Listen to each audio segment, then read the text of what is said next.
So first of all, I want to say that I'm super excited to be here.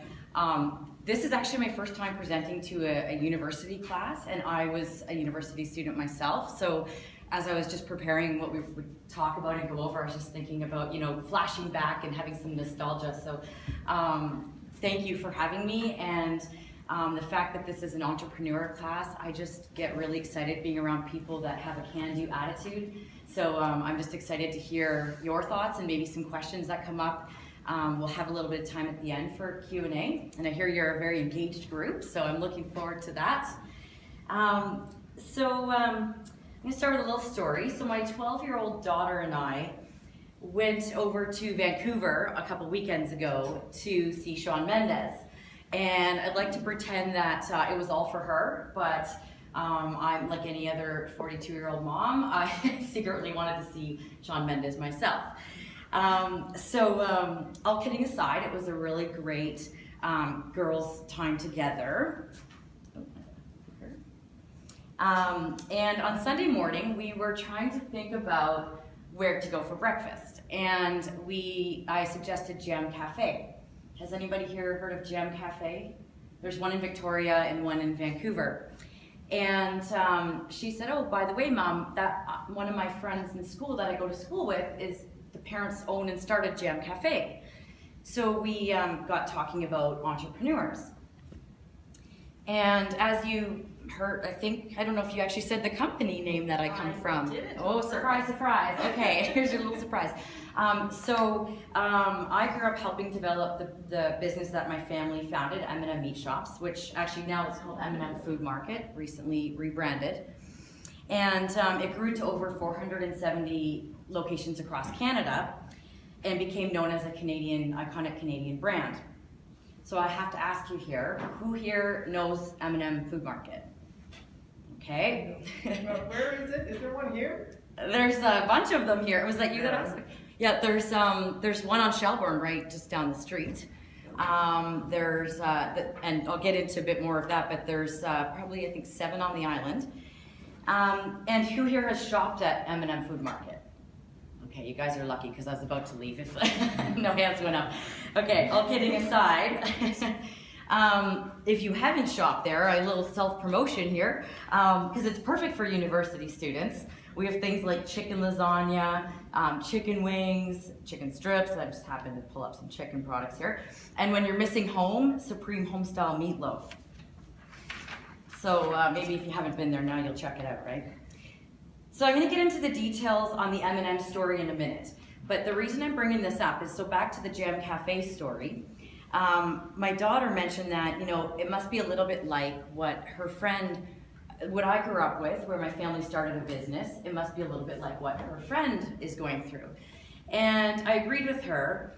But then I said, but there's probably a lot more growth potential for something like M&M than Jam Cafe in the restaurant industry because it's more competitive. And with M&M Meat Shops, my dad found a gap in the market where he was able to provide value. So then we talked a little bit about how I followed in my dad's entrepreneurial footsteps and now enjoy working as a franchise growth catalyst, which I'll explain a little bit later. So to help you understand the value I bring to the marketplace, I'll start by telling you what it was like to be the daughter of a successful high-stakes, get it, stakes entrepreneur. Okay, did you give them the coffee? I don't see that. Wake up, you guys. All right, so your first reaction might be, I skipped something here. Wanted to mention that over the years, I've done everything from dressing up as Kelly Kebab at grand openings, no kidding, in the early days, that was like in the 1980s, to successfully bringing the chain to Vancouver Island as a multi-unit franchisee.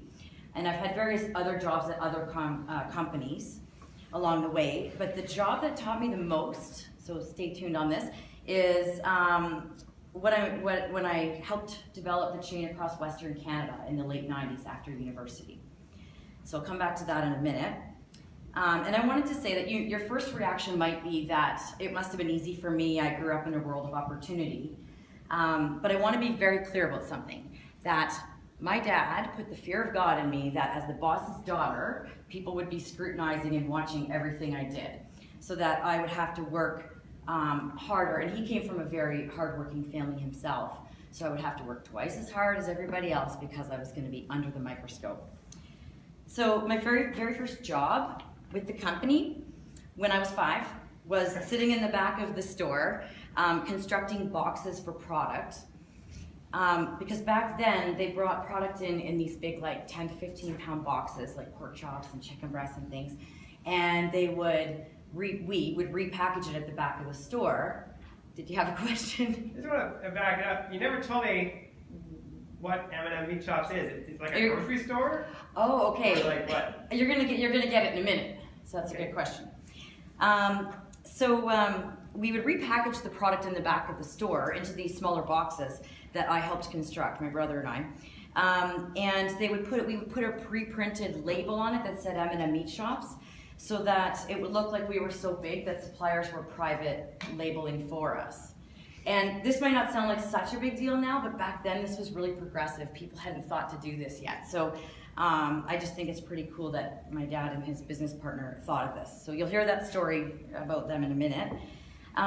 This idea of, this private label kind of faking it concept this mentality is like a little nugget. I'm going to throw out some nuggets for you today. Get it? If you know M&M, we sell nuggets of entrepreneurial wisdom, in that it's something that was ingrained in me growing up, this think big, act big mentality.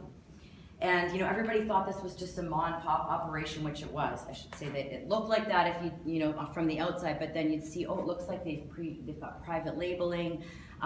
They wore like butcher coats to make it look like they knew what they were doing with meat, which you'll find out they didn't.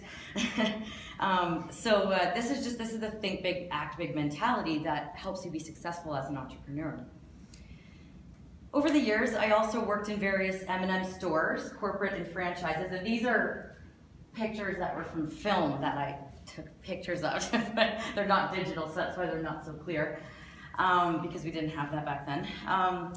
And I worked in different departments of the head office, and in the late 90s, I helped get the chain up and running across Western Canada, from Saskatchewan to BC, by getting the stores up and running, training the staff, training the franchisees, and going back to the stores to support the franchisees and ensure they were compliant to the operational system.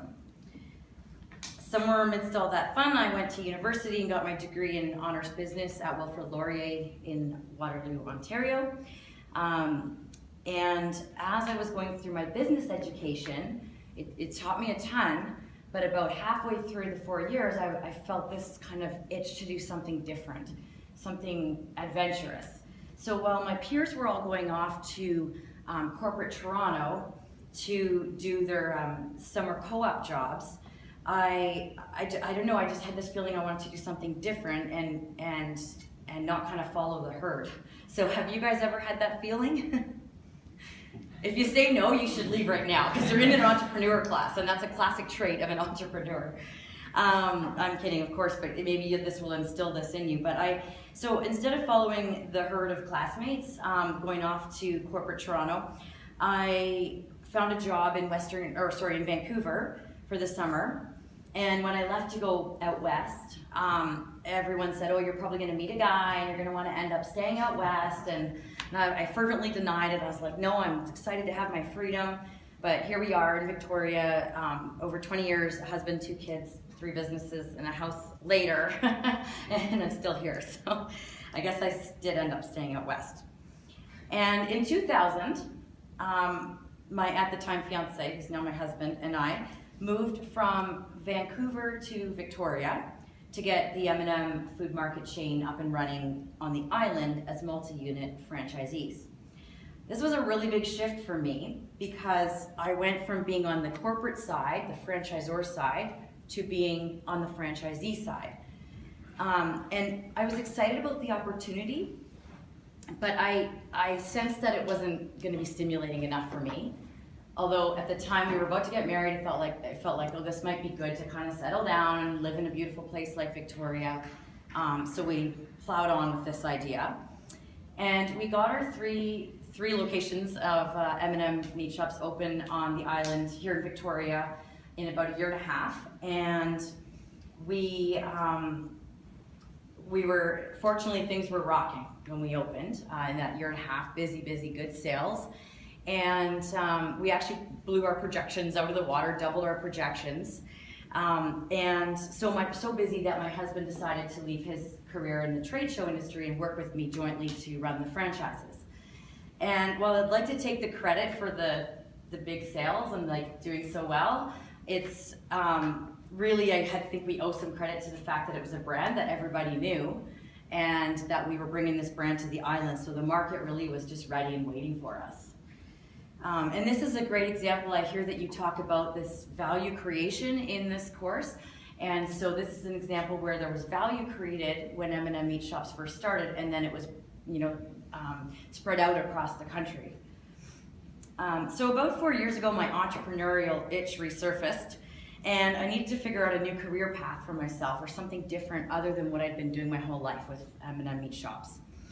So I went on this mission, and this is also just, hopefully this will inspire you to think like this as well.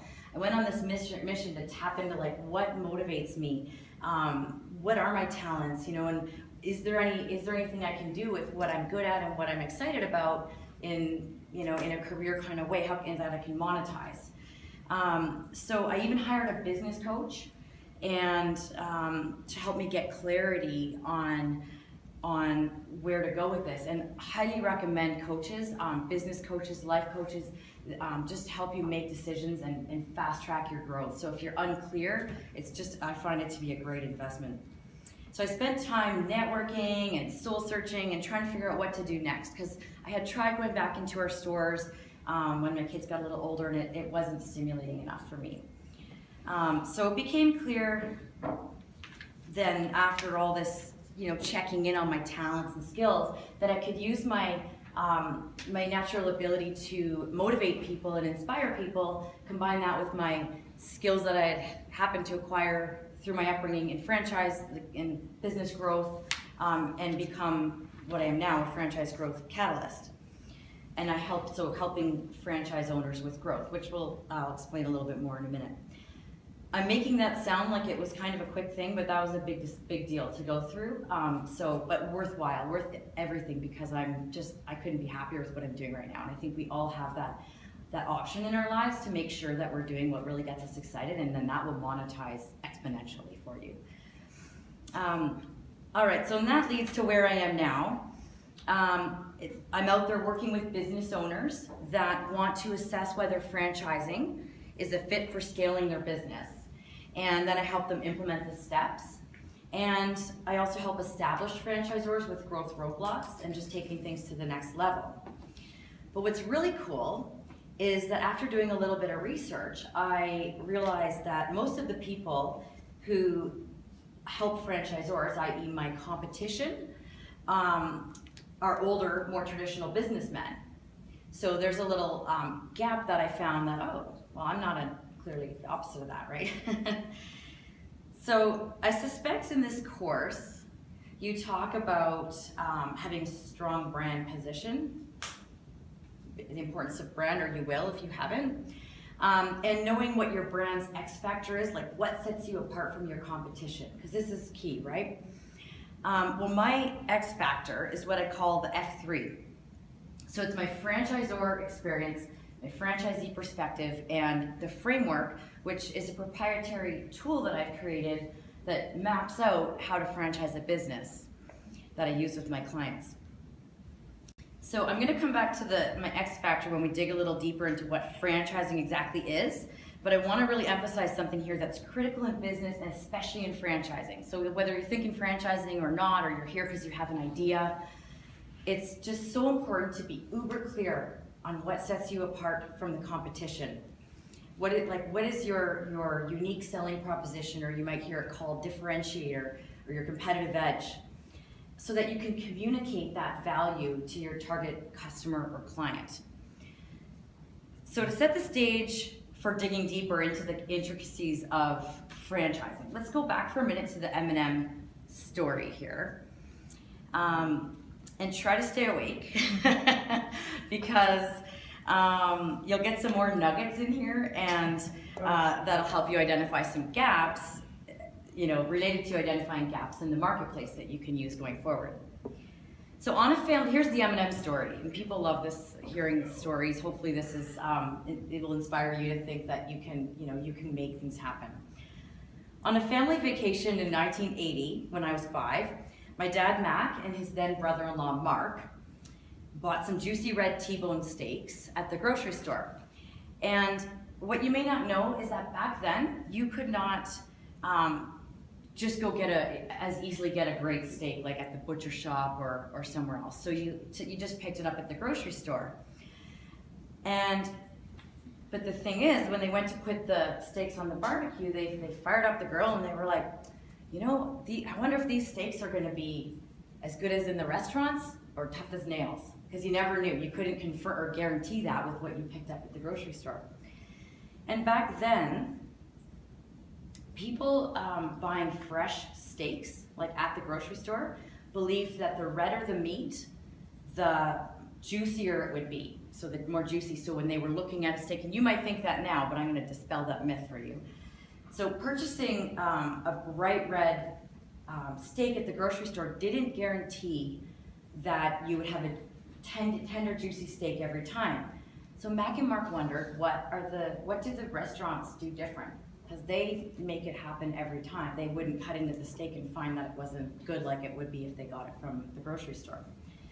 So after talking to managers at a few restaurants and asking questions, they learned that restaurants used different suppliers than the grocery stores. And so they, as my dad likes to put it, got out the yellow pages. So I'm wondering if you guys even know what that is. Yeah. Okay, seriously? Some of you, does anybody not? Okay, so the phone book, right? Because they didn't have the internet back then. And they they looked up restaurant suppliers, and they met with some of the leading restaurant suppliers and learned, and here's the thing, that to improve the quality of the steak, back then people didn't know this, but it needed to be aged minimum 21 days for tenderness, which most of us know that now, but in very specific conditions.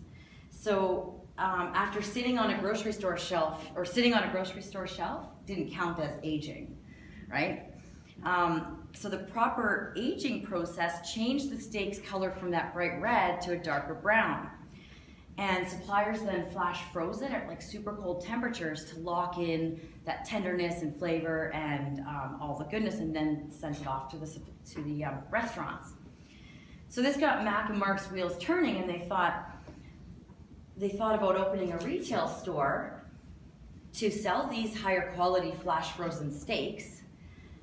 But the problem was the average customer was accustomed to thinking of the redder the steak, the better it would be.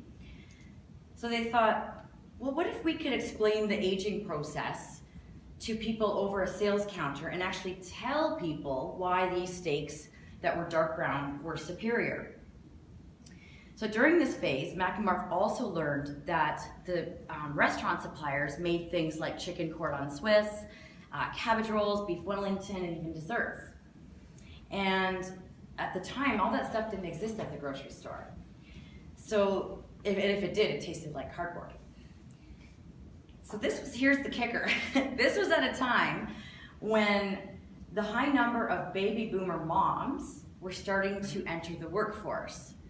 And they would be looking for high quality foods for their families, to feed their busy families while they ran around to soccer and dance and all that.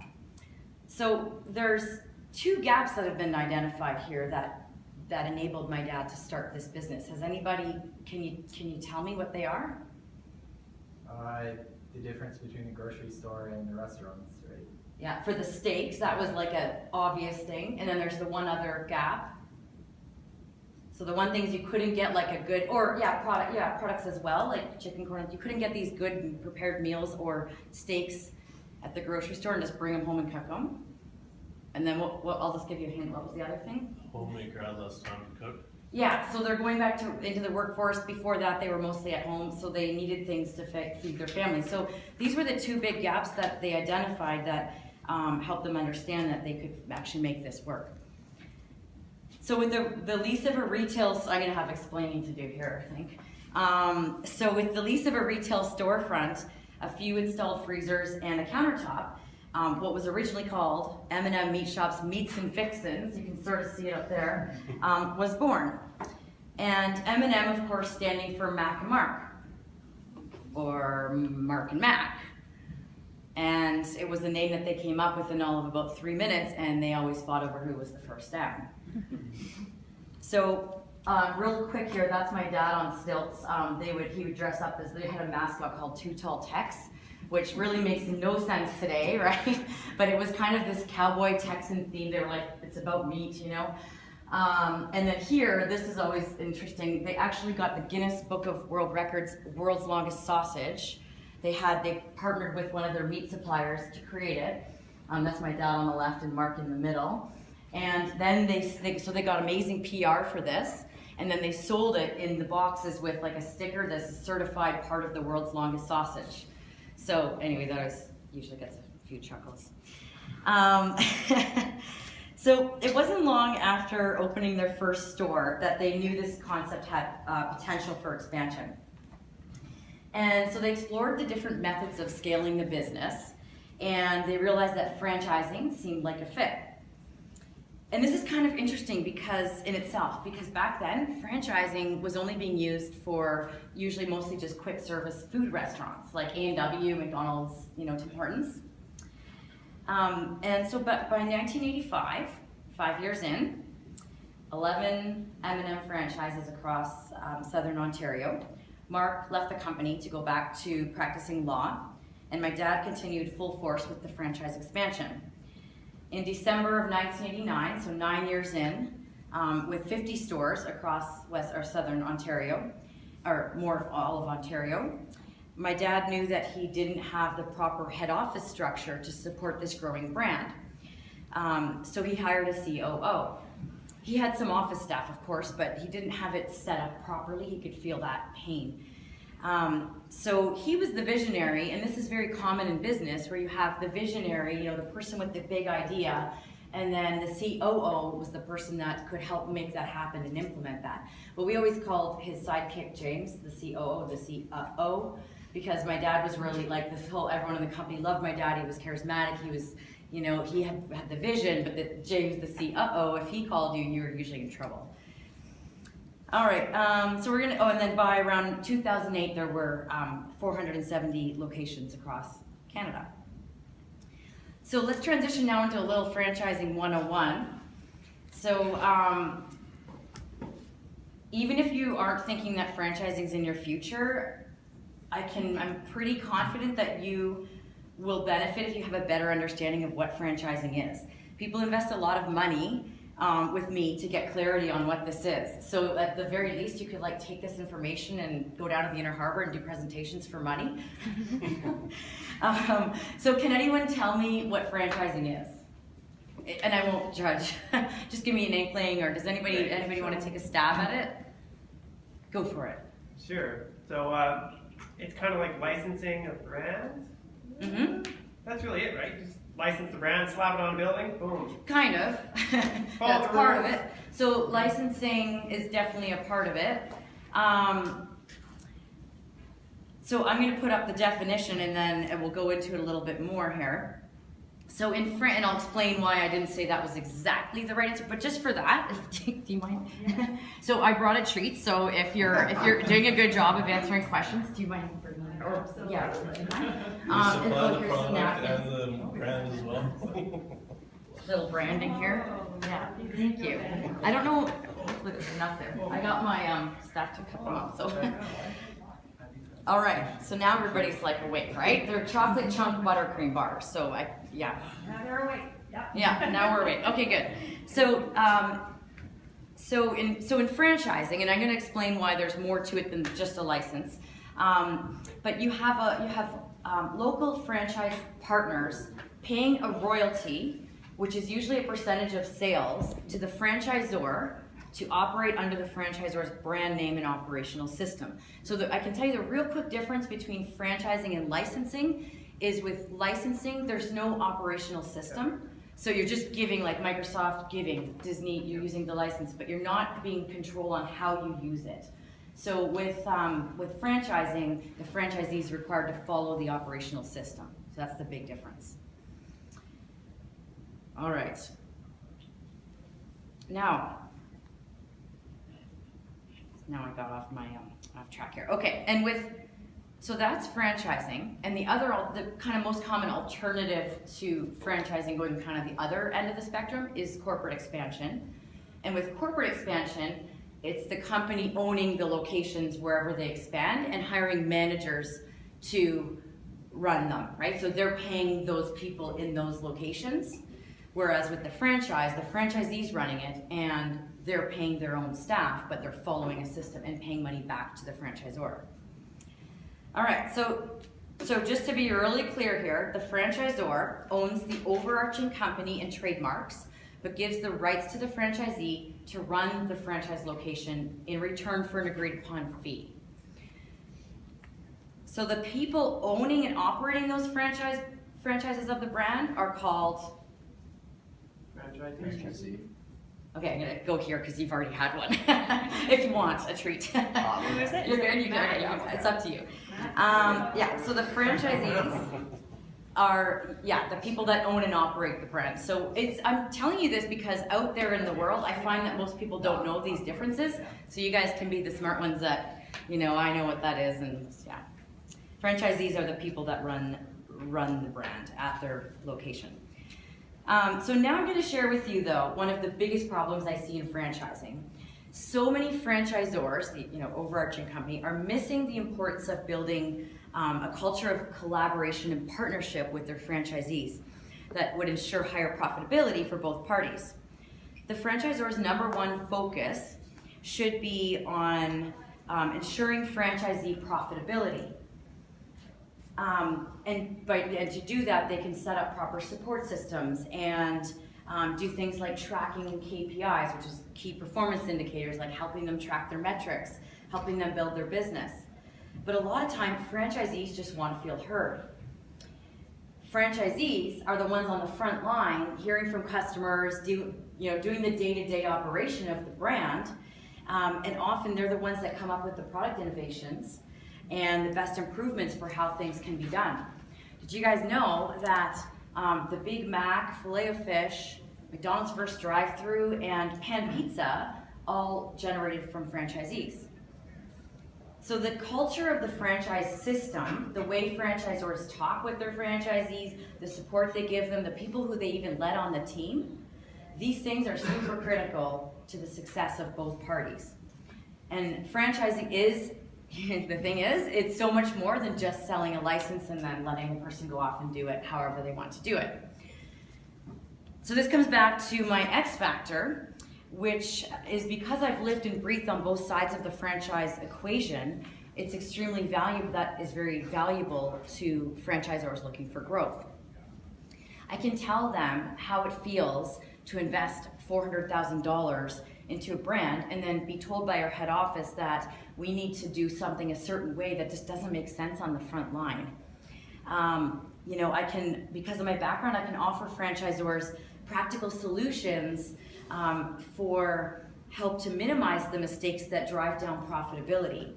And I work with franchisees and franchisors to bridge the gap that exists that usually creates, again, like a problem and lack of profitability. Sadly, there's a lot of franchise consultants doing what I'm doing out there that will put business owners through this like cookie cutter process where they just say that, I'll just get you franchised without doing an assessment and really caring about whether they're going to be successful.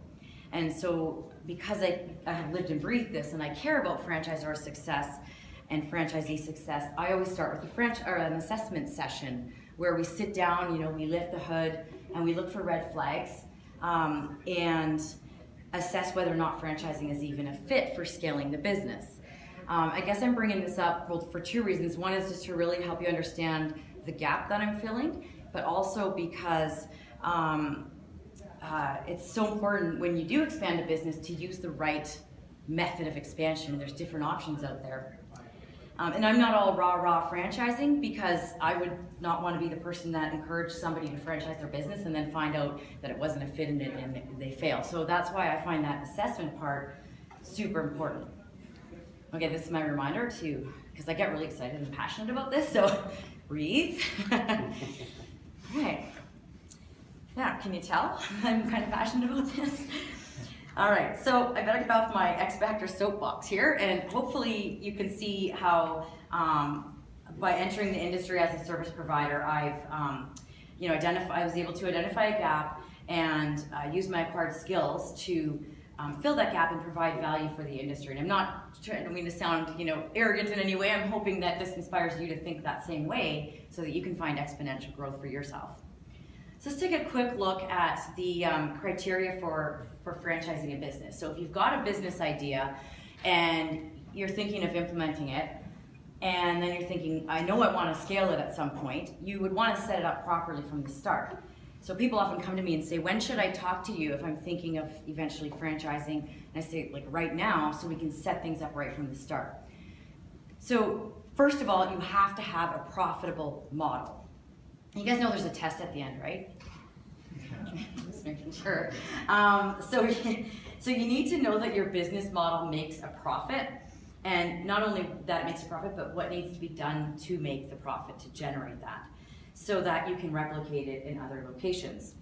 So lots of franchisors get into trouble because they start franchising before being 100% clear on how they got profitable and what needs to be done for that. And then they end up with unhappy franchisees who, that will tell other prospective franchisees not to invest in the brand, which leads to growth roadblocks and bad morale and brand reputation. And then on top of that, there's the legal costs of getting disgruntled franchisees out of the system. So this is probably the number one thing any franchise industry expert would say you need to have to franchise your business. Systems are critical in any type of expansion. Getting your systems figured out will streamline and provide efficiencies. But it's especially important in franchising because you're awarding these franchisees the rights to run your business using your brand name, and you want to protect your brand. So you want to say the uniform is this color, this is how we greet customers when they come in the door, this is how, and if you don't do that, it's not a franchise. And that's to protect your brand. For example, with my stores, I'm down to 2. We had 3 initially, but we sold 1. But we were nervous when we sold our store because we knew a new operator is coming in the market, and we sure hope he follows the system. He owns the Shelburne store, and so we're like, what if he decides not to sell a certain product that we're supposed to sell, or brings in his own new product, and then people are like, well, I'm confused, and they don't know where to go. And I mean, the point of a franchise is that you know exactly what you're going to get, right, when you go to any location. And the other thing is that when people buy into a franchise as a franchisee, they're looking for those proven systems because they want to save themselves, time and energy and headaches. So that's the whole idea of, get into the franchise so they can go right to profitability. It's so critical, as I mentioned before, just in general, to know you've got a unique brand and what your brand positioning is. It's especially critical in franchising because as you grow across like Canada, North America, or wherever you want to go, you are going to probably end up with some competition that's going to try to copy you and do what you're doing. And lastly, out of sort of the key criteria is you have to have the right DNA to be a franchisor. So if you're thinking, yeah, I like the idea of franchising, being a franchisor is very different than running a business just corporately. Franchisees invest thousands of dollars into the brand, and therefore they have high expectations, and rightly so. So franchisees are like the judge and jury of the franchisor each and every day. So you have to have thick skin to be a franchisor, among many other different key traits. So let's take a look at using the franchise model to expand from the perspective of a franchisor. So the benefits to the franchisor is that you get partners with feet on the ground in the local markets that you're trying to go, which is critical because they potentially have connections already to the community, right? So they already know people, they can get customers quicker, they probably have connections to the media and different business services, and they've got skin in the game. So rather than using a manager, paying a manager that doesn't care as much, even if you incentivize them, they'll never care as much as if they own the business and live in the community. You can grow faster because you get to leverage the franchisee's money. So the franchisee is making the investment to open up the location, and the franchisee essentially grows the business in their own location. And lastly, you get partners in your business that have an invested interest, and so they often come up with creative ideas because they want to make things better and provide their input. And out of the group collaboration often comes great innovation and more profitability. So the challenges of using the franchise model to expand, you've probably picked up on some of them, or when I say them, you'll have heard this. The pressure of ensuring profitability for franchisees is massive, right? You're responsible for their investment to some extent. Ultimately, they're responsible, but as long as they're following the operational system and doing everything right, what you're doing has to be supporting them and helping them be profitable. Things move slower in a franchise because you have to balance efficiencies with getting franchisee buy-in, because if the franchisees don't understand why you're doing it or don't agree with your decision making, there's going to be that backlash. You have the challenge of bringing the right people on the team. This probably applies in any kind of business, but it's especially critical or a challenge in franchising because you're not just offering someone a job, right? You're actually, it's not like you're going on a date, it's like you're giving them a wedding ring. It's like a 10-year marriage you're getting into with them. So the screening process is a very time-consuming process, and it's a big component in franchising. As a franchisor, there's a huge need for you to be transparent so that the franchisees understand what's going on and that everybody stays connected and on the same page. It's a juggling act. As a franchisor, you're constantly juggling servicing your franchisees and keeping them happy and doing what you need to do for them with growing the brand. So it's kind of like running two businesses, which is one of the things that my clients, which are often early franchisors, that they're just trying to get this all figured out, they struggle with wrapping their head around this. Like, they've been running a wax bar, but now they're franchising it, and so now how do I still run that and find franchisees, service the franchisees, and grow the brand? So it's two businesses. And then lastly, the legal in franchising, it's quite heavily regulated industry, so that it protects prospective franchisees. When franchisees are unhappy or disgruntled, they'll look for loopholes in their legal documentation. So has anybody heard of the recent Tim Hortons I have heard of lawsuit? Anyone else? It's something you could look up if you're interested. It's just a great example of lack of transparency, and it's like a class action lawsuit, a bunch of franchisees together, and it's scary for Tim Hortons. So let's talk about the benefits to becoming a franchisee, because you guys are like at a perfect age to be thinking about this. Because, I'm gonna get to the because in a minute. I'm gonna tell you about just in general, the benefits of becoming a franchisee. So that's buying into a proven system. So proven system is huge because you don't have to go through the time, energy, and headaches to figure out how to do this, how to be profitable. You don't have to figure everything out from scratch. You get to buy into an established brand, so like the story I told when we brought M&M to the island and we had people waiting in line to shop at our stores. We like to think it's because we were so awesome, but it's because they were waiting for the brand. So it's a lot easier to get customers. And in franchising, when you're a franchisee, you're in business for yourself, but not by yourself. So the franchisor supports you to help you get and maintain profitability. So I'm curious if anyone here has ever considered investing in franchising as a first venture. I think the problem is you need to have money to do that. Well, I'm going to come to that actually in a minute. So Yeah, I worked Tim Hortons all through high school. awesome. And, Here somewhere? No, I'm from Ontario. Okay. So back out east, and I just had great owners, and they Yeah. were just. So you totally get this stuff that I'm Yeah. talking about because you worked. Well, for actually, I worked franchising. at two, and my first owners were like really good, and then we moved, so I just transferred locations, and my second owners were it was like a lot of clash. Like they were just like, oh, why are we doing like a new They were always product line? grumpy about it? Yeah, so it kind of, but like it kind of set the tone for the rest of the employees. Like they didn't have like people that really stuck around, stuff like that. So Yeah. So it's like a disease, right? It just Yeah. goes through. So have you thought about it because you worked for a franchise, like yeah, for sure. Tim Hortons, or just in general? Probably Tim's. Yeah. Well, and I Maybe think wait to see what happens with the law. Yeah, or maybe the getting lawsuit, there. yeah, Yeah. I know they're American, so it's not as cool. Yeah, it's Maybe not. like Burger King or something. Yeah, or you could buy an M&M in the shop. Anyway, so I was gonna say, with franchising, it is a great way to get some hands-on experience at a younger age running a business, but without having to spend all that like time and energy getting it up and running. You know, it's nowadays there's just such a very cool, diverse range of franchises out there. Everything from, I know this doesn't sound cool, but wild bird supply stores, I'm just trying to give you a weird, like the range, to mobile crime scene cleanup services.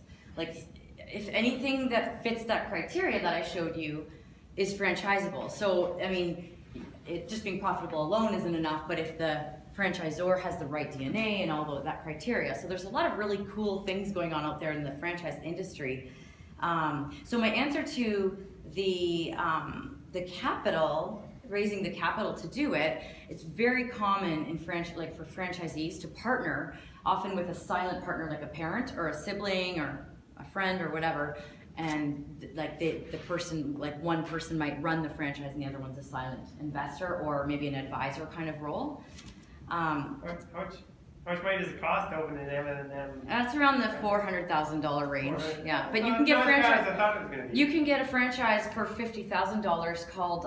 It's around that. I'm just sorry. I might have that number quick. Don't quote me on it. But Gorilla Property Services. They're out of Vancouver. They're in growth mode. There's 9 of them right now, or just about to be. I mean, they're signing on, and it's you know, cleaning up properties and doing maintenance. So you can either, I mean, depending on your own personal kind of interest in capital situation, you could either buy into that franchise and then run it as a manager of it, or you could be hands-on and make a ton of money, you know, going around and doing whatever they do to clean up services. So there's all kinds of really neat service ones that are a lot less money because you're not investing that capital to get like the building and the build out, right? And a lot of franchisors are not only willing but excited to enter into multi-unit franchising arrangements. So where there'd be like a development schedule where the franchisee commits to opening a second and third location and is mapped out over a certain period of time. And as a multi-unit franchisee, like I am, you can share resources across your locations. So there's economies of scale, so there's potential for more, you know, more income in the end. And then there's even beyond that, there's things like area development and master franchising, which I won't go into right now. I'll save that for Franchising 201. But I will say that one caveat is if you're truly entrepreneurial, you're sitting in this classroom because you're truly entrepreneurial and you don't like to be told what to do and you're convinced that you have a better way to do everything and you want to do it your own way, then you'd be miserable as a franchisee. That'd be more like, think about being a franchisor, because you can create, right? So it's important to ask yourself, if you're thinking about that, you know, does this fit for me? Does the idea of working within a system fit for me? One thing that's really neat that's happening right now in the industry is that people are cluing in that veterans are great franchisees because they're used to following a system. They're like, tell me what to do to be successful, and and a lot of them, you know, young retired veterans. So there's a big push to get them into the industry. So as you are probably starting to realize, as we are just about to wrap up, that there are many nuances and intricacies in franchising. It's an amazing and effective method of expansion when strategically charted, with ideally the help of like a franchise industry expert. And the impact of franchising on the economy is worth noting. In Canada, the franchise industry generates approximately $68 billion a year.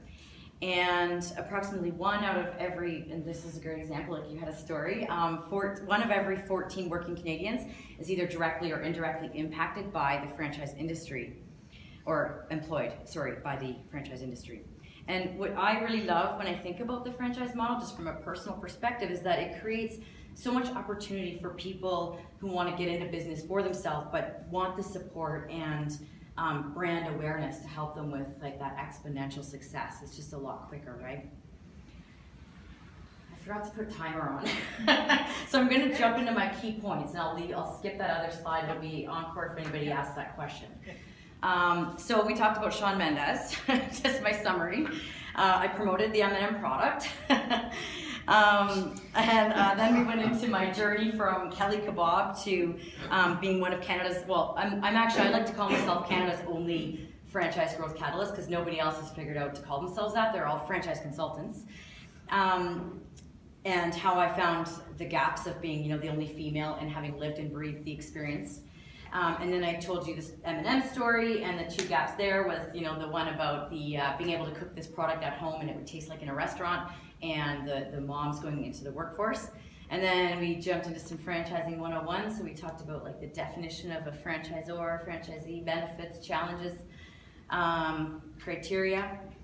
So now I'm trying to check the time, so we've got a little bit of time for Q&A. I would love to know if you have any questions, or if there were any nuggets that stood out for you in this presentation that you might somehow be able to use going forward, whether it's in your schooling or whatever, life.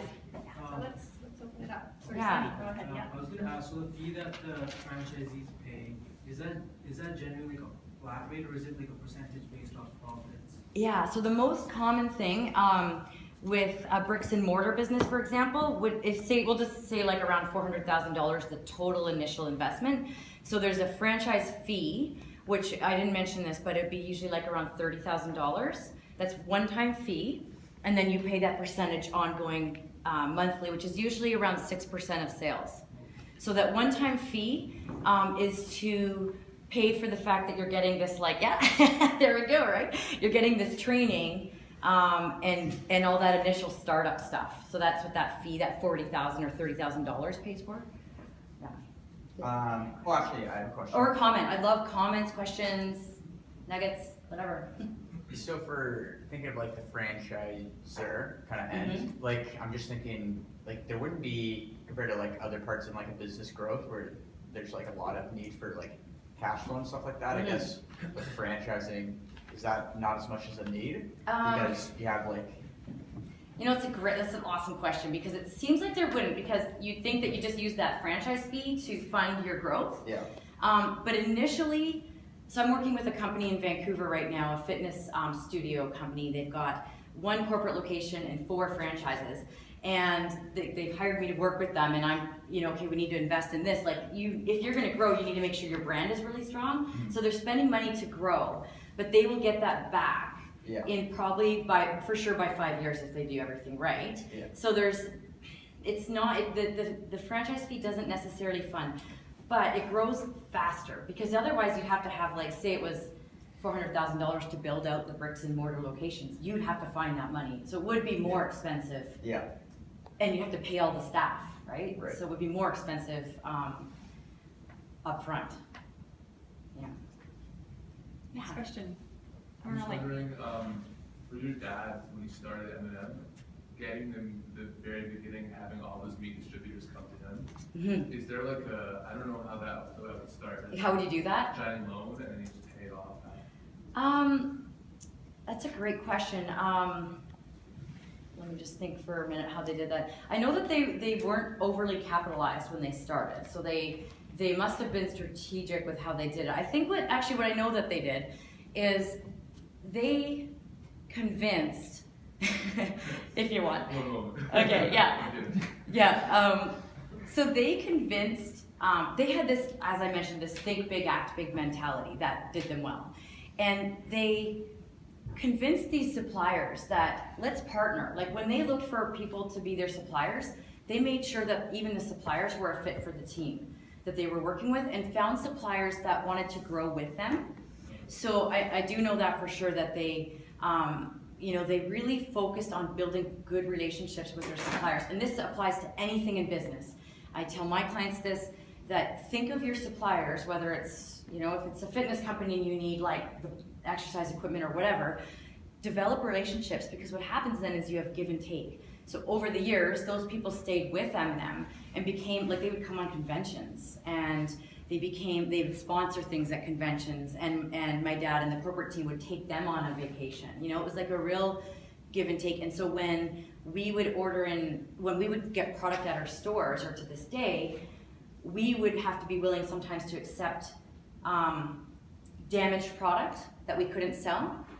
Because if every time we complained, oh, there's one damaged whatever, it would jack up our costs. So we kind of had this mentality that this is a team, and as long as it doesn't get out of control, you know, we'll take one for the team. If you guys take one for the team sometimes, and they often did subsidies because they wanted to, you know, move product through, or, you know, create more awareness. So, yeah, thank you. That's a good question. Yeah.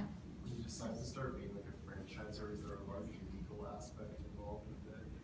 Yeah, I think I might have actually skipped saying this part, but when you franchise a business, when you've got your one, say, location of this fitness studio, and you want to sell a franchise, you have to have what's called a disclosure document and a franchise agreement, and those two big documents alone cost minimum $15,000. So it's $15,000 to $30,000 in legal fees at the very beginning, like one example of the investment, right? That you have to have.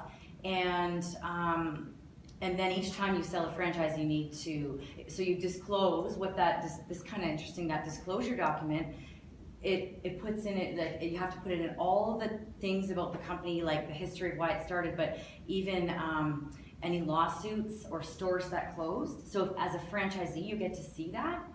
And so you see, oh, wait a minute, you've opened 20 stores, but you've closed 17. Maybe this is not a good one, move on, right? So yeah, there's a lot of legal protection for the franchisees that are thinking of buying in. Sorry, can I just follow-up question to that, Yeah. real quick? Is there a difference between the US and Canada? There's difference even in the provinces in Canada. Okay, so if you're, That's a great question. so is it about where the head office is? The franchisors? No, it's where the head office? franchisee is buying. Okay. So that's a great question. So in Canada, and I keep telling myself I got to study memorize the provinces, but I know for sure, like Ontario, BC, it just became law.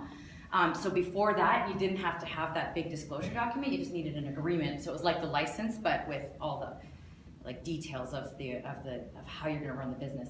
But yeah, now in BC we have to have this big disclosure document. So even just, I'm going to give an example. I'm going to probably blush, but of a company that I'm working with, Foxy Box in Victoria. Has anybody heard of them? Brazilians waxing. They're awesome, awesome girls. They've got 2 corporate locations and 1 franchise. And they started franchising because this is a great example of what happens. They had 2 girls that were, I'll just call them technicians, that wanted to buy a franchise. So they pushed the founder to let them become franchisees out on the West Shore. Before the founder was really set up for franchising, she didn't have all this legal stuff, so she goes to her lawyer, and it wasn't a franchise lawyer, so she didn't know that she should have gone to, if she wasn't working with me yet, but she went to regular lawyer, got this sort of license agreement. It doesn't cover quite enough, you know, and is realizing, oh, if we're going to grow this big, we need to, you know, get really clear on the systems and have this like disclosure, because so if any of the like the five or six provinces in Canada that you have to disclose, so she's like, oh, I guess I got to spend all this money now and grow this brand, right? So yeah, and sorry, who asked that? Alex. Did that in? Yeah, Alex. No, you're gonna ask the next one, but whoever asked that last one, did that answer that? Oh yeah. Okay, you asked, sorry now. Okay. And you kind of started answering my question, but where do you find franchisees? Like for you, it was kind of it was in your family, and I guess for them, they just kind of begged. But you know, you can't just like put it Indeed looking for franchising. Yeah, that's a great question. I mentioned that it's a big screening process. Yeah, but yeah. So well, there's lots of lead generation strategies that I help people with. So there's a whole process that you want to, once, you know, you'd be at this point where you'd say, Okay, you know, for this franchise, say the fitness franchise, we know that it's most likely going to be a female because it's just sort of female oriented. So female, and you get all that our ideal franchisee figured out.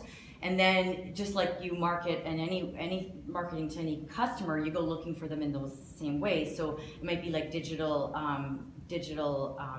AdWords and that sort of thing. There's franchise shows. There's you can do like referral programs where you might have a franchisee and they get a kickback for finding you people because they understand, you know, what you're looking for. But there's a whole process around that, and it's recruitment. It's like you go finding your customers, because when you become a franchisor, like I said, it's sort of two businesses. So you're still kind of running this business, but you've got to go find new franchisees to keep growing, right? So yeah, is that So more of a headhunt. it is, yeah, but it's the probably most important thing is being clear on what you're looking for, and then like hopefully I really made it clear that you don't want to get the wrong people in. It's so expensive, it causes growth roadblocks. So being clear, and at the beginning you kind of have to guess on that.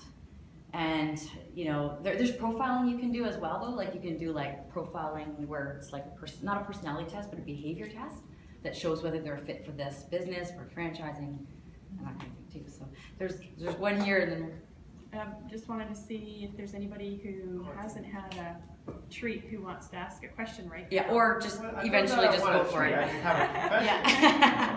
Yeah. Okay, just Ben, going in order. Go ahead, Ben. Yeah. Great. I'm sorry, I got two of these. Okay, so you said franchising is a great way to grow your business, sort of at a discount, I would say. But why not instead just take investment? So you issue like preferred shares at like 5% or something. Why wouldn't you just do that instead? Because then you would get the majority of the profit instead of the other way around. I would say the number one reason is that thing I was saying about when I said about the benefits of using franchising is that you get local partners in the community that are invested in growing the business. I don't know if you guys have heard of Bon Macaron.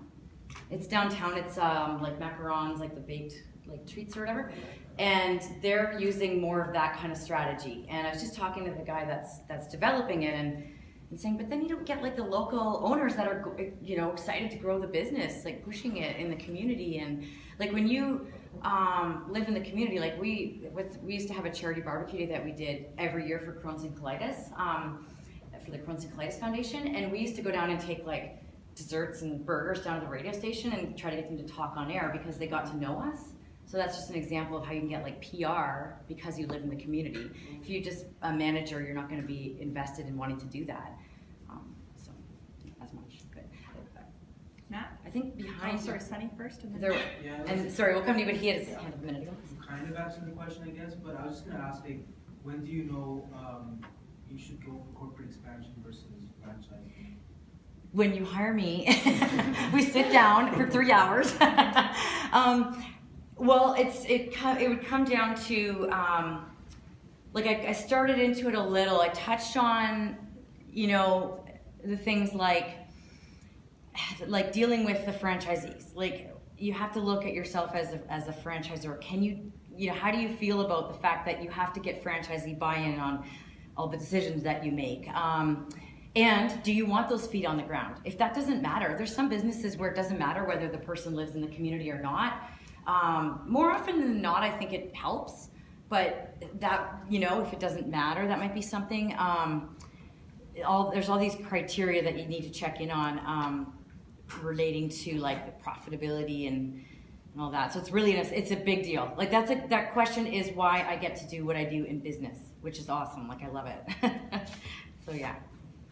Matt. I was just kind of wondering, because you said you can't like really challenge the system, but like there's franchisees, right? That like the McDonald's drive-through scenario, right? Where franchisees, yeah. So like, is there like certain wait a things that minute. you can't challenge, or is there? It's an awesome question. You're like, wait a minute. She said you can't be too entrepreneurial, but franchisees came up with these awesome ideas, right? Yeah. I actually wrote an article about that was published in our local, well, not local, but the Canadian Franchise magazine, because there's this thing, is being a franchisee entrepreneurial or not, right? The debate is always out there. And there are ways that you can be creative as a franchisee, but it's pretty clear when you start in as a franchisee, you've got an operations manual, that's your system that you're following, you've been trained on the system. But there's two ways that you can scratch the entrepreneurial itch, and one is a good franchisor will have a system for feedback, because they want to hear from you on the front line, because like you're the one that might have thought of the drive-through idea, right? So it's good communication strategies between franchisor and franchisee will enable that to go through. But there are lots of franchises out there where like that's the problem, like that is the problem. But the second thing is, and this is just, I'll use M&M as an example. Okay, we know we have to, this is the uniform, that's very clear. We have to sell these certain products, we don't have a choice. There's a lot of things that are very rigid. But where we have the opportunity to be creative is how we build our business in the community. So we can go out there and do barbecues for charities, we can pick the charities. The local marketing in general, I guess, is what we can play around with using some guidelines. So there's ways to be creative within a franchise, but if you're the type of person that just can't stand the fact that you can't make that change, then it's maybe not a good fit. But unless maybe you find something you're just super passionate about, like I said, there's just so many interesting franchises out there. So if you found something you just loved, maybe you'd be willing to kind of go with it, you know. Kind of a follow-up question. So like, Yeah. for example, like that barbecue scenario, would they have to run it by head office, or could they just? Most of the time, that kind of thing, we know what we can do. Yeah. Definitely with marketing, there are certain things we have to get approval on. And yeah, the bigger the company got, the more we could feel that, because it's like, oh man, like we gotta wait now and we can't just do this. And another example is even just social media. About 10 years ago, or maybe it feels like 10 years, but maybe not that long, but I was thinking, you know, we should have a Twitter account for our stores that we do like local relationships with our customers. Because there's a corporate one, but you know how brands, like when you follow Facebook, Twitter, Instagram of the brand that's in the community, you can know exactly what they're up to. And so I started doing it, and then we found out we weren't allowed to do it.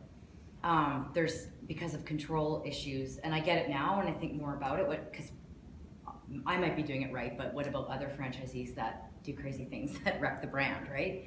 So there's that kind of, sorry, did that answer? Yeah. And I don't know how, for time, you wanted to... We're good, we can go to quarter to. Okay, you just tell me. Stuart. I was just wondering, my question was, can I exit if I own a franchise? And I believe you said you sold yours on Shelburne, so Yeah. I guess you can. It's a great question. Is Yeah. that everybody? Or That's, is that just you? no, that you can, yeah, no, I didn't get special privileges, trust me, it was the other way around.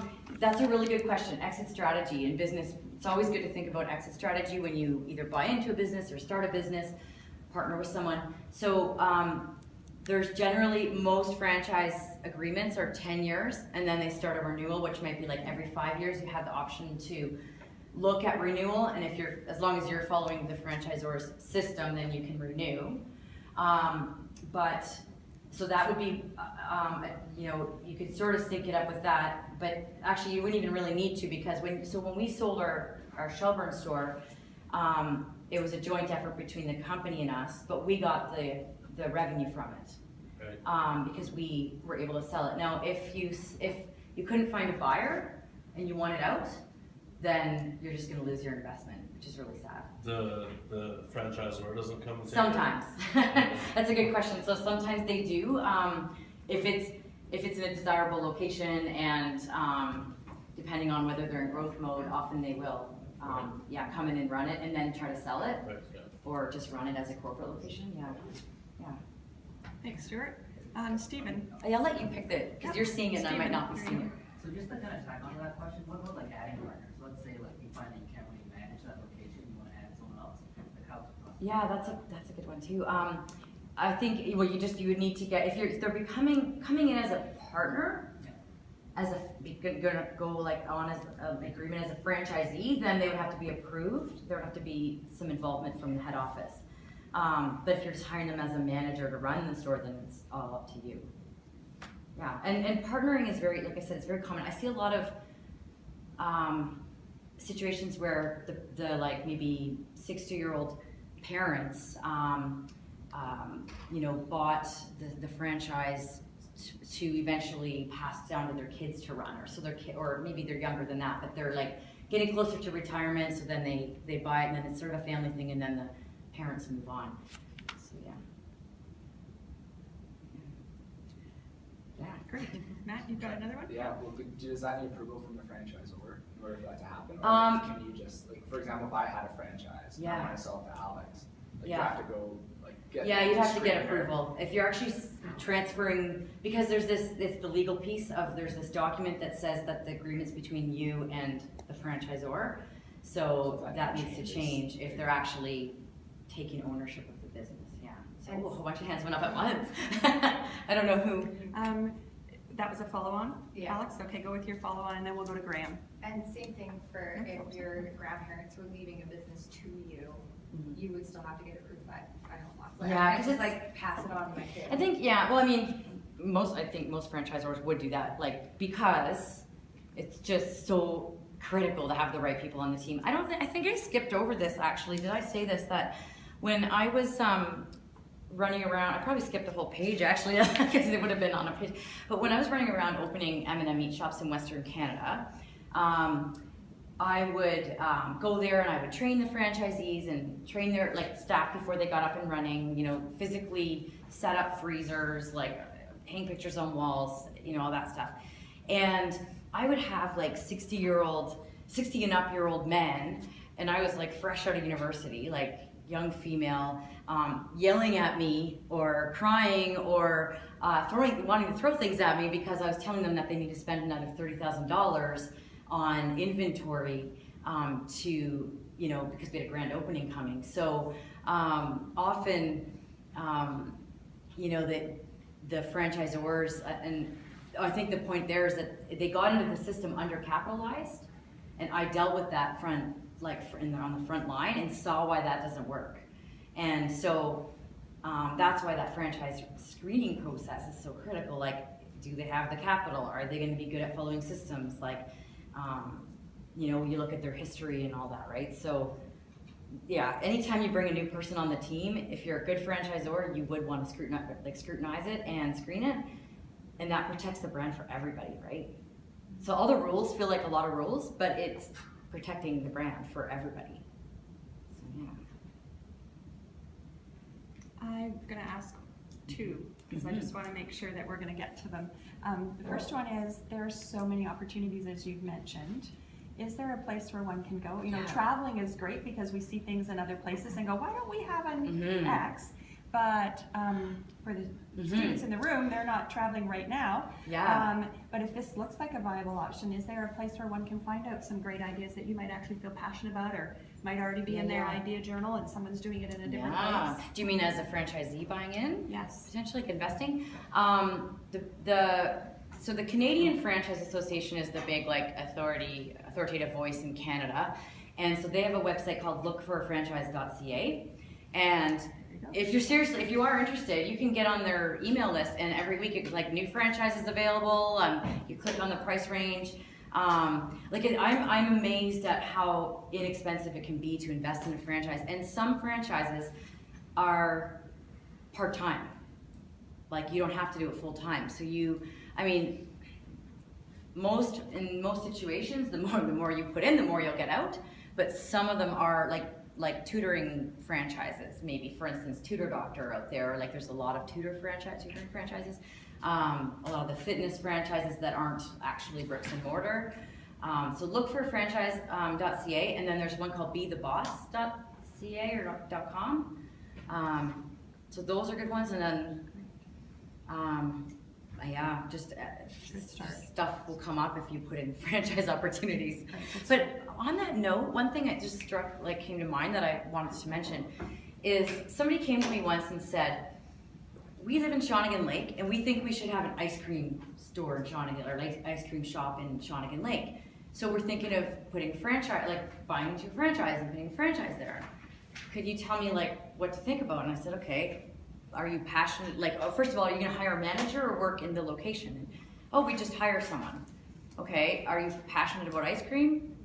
No, we just think it would do well. I'm like, those are instant red flags, because when you're buying a business, you have to love it. Like, you can't just buy it for the investment. That just hardly ever works in franchising when you're not all in, you know? That's a really good tip. So that begs the second question, which was that a lot of these franchise businesses, in my experience, also are about location, location and location. So any advice about that and how to make sure that if you are going to take one of these franchisee opportunities on, that you're asking the right location questions? Because we've talked about customer segmentation in where class, people are. so I just think that this might be a good segue to how important some of these particular aspects are given this kind of business. Well, I definitely agree 100% that it's critical to have the right location, and the way to figure that out. But for one thing, the franchisor usually works with the franchisee and does, like, it's just as important for the franchisor to have that location in the right spot, because if it's a dud, then again, it's that whole downside to the franchisor as well. But here's just like a really practical tip you can use.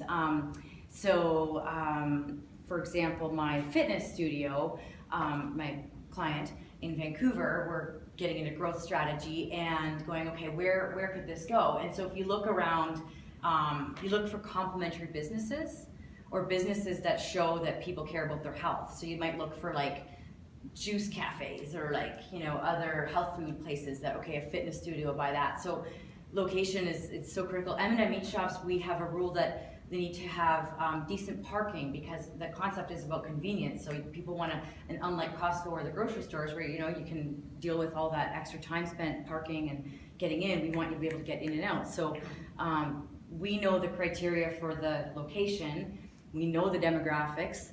When my dad and his partner Mark were initially looking for locations, or maybe it was a little later in the years, but before the internet and stuff, they would drive around and look in people's recycling bins to see what kind of foods they were eating and like were they ordering pizza, because that's the sign of they want fast, quick, easy food. Like back when they didn't have like these like chef's plate and all these options now, right? But they would just look for, okay, this is our target market. Or do they have barbecues?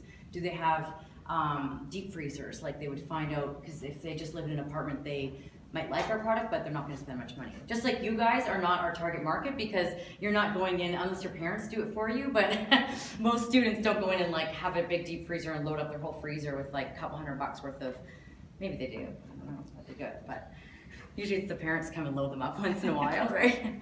So yeah. All right, I think we have time for one last question, everybody. If there is one. Matt, yeah. So, if there's someone else. Just, with location being so important, I'm just wondering whether it's a franchisor or even like government through like regulation, like how, when you think about exiting, like how that can be to help. Like I always think, for example, like driving basic, I'm like, why is there not like a Tim Hortons here kind of thing? Yeah. And I think, okay, let's say someone opens that, like a franchisee starts one up, and then they want to like exit eventually. But like a place like Soup is like if you were to exit, you want to kind of have like a margin of profit to like, because you put the money in, or is it kind of just? Sadly, not necessarily. Okay. It's. If it works out better for like the potential buyer and franchisor, they could just open one across the street and then. Oh, sorry, I didn't think I understood your question there. Like, sorry, were you saying if there was already one there? No, just if they wanted to exit and they have like the one location in Sioux, because that made sense for Tim Hortons Corporation not to have more than one. Right. But like what other ways you are protected to like make sure you get more than like your 400,000 initial? Or If is you, it when you leave, you mean? Yeah. Yeah, I don't think there's it's not coming to me that there's any protection on that, which is just sad. It's just like any business, I guess you invest. Yeah. Franchisors don't want to get a bad reputation, and that does go in, like, so much goes in that disclosure document, so they're probably going to do anything they can. They want it to be like an amicable separation. Yeah. But one thing that did strike up in my mind too is that like the territories are well defined when you enter into the agreement. So it's like they can't just go put, when you said that, I thought that's maybe what you were talking about, but like that is a component too, that you'll be protected to a certain extent from other locations being opened within a certain distance from you. But yeah, I really don't think there's anything, that I know of anyway. So yeah, but interesting. So now I'm gonna go research, but yeah. So just a reminder that Angela's kindly offered to stay for a bit after our session, so thank you for that. What an amazing session. What a whole lot of wonderful Throw information. it all out. So can you please join me in thanking